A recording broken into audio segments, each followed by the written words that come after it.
Hello' everyone, আজি আপোনালোকৰ মাজত মোৰ ফাৰ্ষ্ট মিনি ভ্লগ লৈ আহিলোঁ।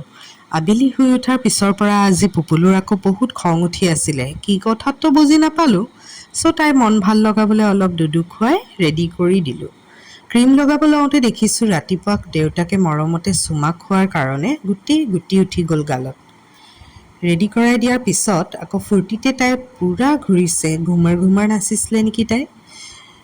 তাৰ পিছতে তাই নিজৰ জোতাযোৰ লৈ মাহীয়েকক পিন্ধাবলৈ দিলেগৈ। আমি য'ত গৈছোঁ দোকানখন বৰ বেছি দূৰ নহয় কাৰণে খোজকাঢ়িয়ে গ'লোঁ।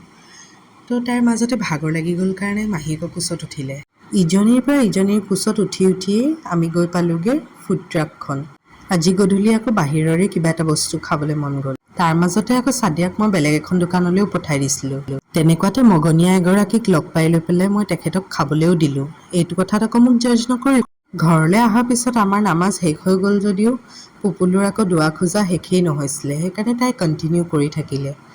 তেতিয়ালৈকে মোৰ আৰু চাদিয়াৰ কাৰণে মই চাহ বনাই ল'লোঁ আৰু পুপুলুক মই লেগ পিচ এটা দি দিলোঁ। সদায় সেই বুলি মই বাহিৰা খানা তাইক নিদিওঁ, ঘৰৰে দিওঁ।